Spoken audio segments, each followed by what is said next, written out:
હું બોલી શકું એટલા માટે આ શબ્દનો પ્રયોગની પેઢી અને સ્પિરિચ્યુઆલિટી આ બે પાસાની વાત કરીએ તો જેટલું પ્રભુ સ્મરણ અમારા વડવાઓ કરતા, અમારા પૂર્વજો કરતા, કદાચ એટલું અમે નથી કરી શકતા અને થોડી વિખૂટી પડી ગઈ છે સ્પિરિચ્યુઆલિટીથી.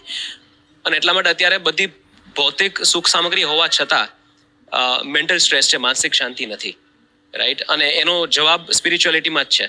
તો કેવી રીતે અમારી પેઢી કેવી રીતે આધ્યાત્મ અને સ્પિરિચ્યુઆલિટીની નજીક આવી શકે? બેઝિક શું, ક્યાંથી ચાલુ કરવું? એટલે એક તો છે ને, નિત્ય નિયમ રાખીને નામ સ્મરણ તો કરવું જ પડે. Nothing is easy. તમે એમ કહો કે મારે જીવનમાં સ્ટ્રેસ ના આવે, પ્રશ્ન ના આવે, એવી કઈ આધ્યાત્મિકતા છે? તો એ તો કઈ ઓવરનાઇટ કી નથી. Spirituality is not an overnight key કે તમે ચાવી લગાડો, જ્યારે તમને સ્ટ્રેસ આવે ત્યારે તમે એકદમ પાછા ફ્રેશ થઈ જાઓ. It's a practice over days, over weeks, over months, over years. એ પ્રેક્ટિસ છે. એટલે એક તો નિત્ય નામ સ્મરણ કરવાનો અભ્યાસ રાખવો. University of Pennsylvania, University of ફિલાડેલ્ફિયામાં doctor Andrew Newberg, doctor H G. Koenig, આ બધાએ ખૂબ નામસ્મરણ ઉપર સાયન્ટિફિક એક્સપેરિમેન્ટ્સ કર્યા છે કે તમે જ્યારે નામસ્મરણ કરતા હો ત્યારે તમારા હૃદયમાં, એટલે કે તમારા શરીરમાં કેવા પ્રકારના હાર્મોન્સ રિલીઝ થાય છે અને એની તમારા બોડી ઉપર શું ઇફેક્ટ છે.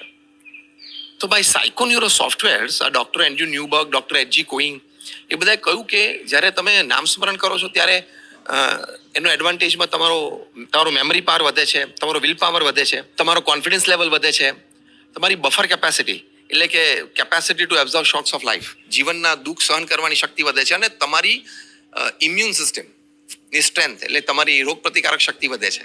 તો આ બધું નામસ્મરણથી વધે છે, એવું સાયન્ટિફિકલી પ્રૂવડ છે. તો આ બધું તમારે એક્સ્ટ્રા 10-15% મળી જાય, મેમરી, વિલ પાવર, કોન્ફિડન્સ, દુઃખ સહન કરવાની શક્તિ અને ઇમ્યુનિટી, તો તમે સ્ટ્રેસને હેન્ડલ કરી શકો. એટલે તમારો જે પ્રશ્ન છે કે આજની યંગ પેઢી આ સ્પિરિચ્યુઆલિટીમાં કેટલું થોડું વધારે અંદર આવી શકે, તો એક તો નિયમ રાખીને નિત્ય નામ સ્મરણ કરવું જોઈએ. બીજું, કદાચ વધારે ન થઈ શકે તો અઠવાડિયે એક વખત કે એટલીસ્ટ મહિનામાં 2 વખત કોઈ આવા સારા ધર્મસ્થાન હોય ત્યાં દર્શન કરવા જવું. એનો એક ઓરા હોય છે. દરેક ધર્મસ્થાનનો એક ઓરા, કારણ કે ત્યાં ખૂબ પવિત્ર ક્રિયાઓ થઈ છે. કોઈ પર્સનાલિટીની એક ઓરા હોય છે. અરે હું કહું છું, સામાન્ય તમે પરફ્યુમ છાંટ્યો તો એનો એક ઓરા હોય છે. તમે 2-3 ફૂટના રેન્જમાં આવો તો તમને એની ફ્રેગ્રન્સ આવે છે. તો આટલી પવિત્ર ક્રિયાઓ, મંત્રોચ્ચાર, વિધિ વિધાન, પૂજા પાઠ, એ બધું થતું હોય તો ત્યાં એક પવિત્રતાનો ઓરા છે, એક એનર્જી છે.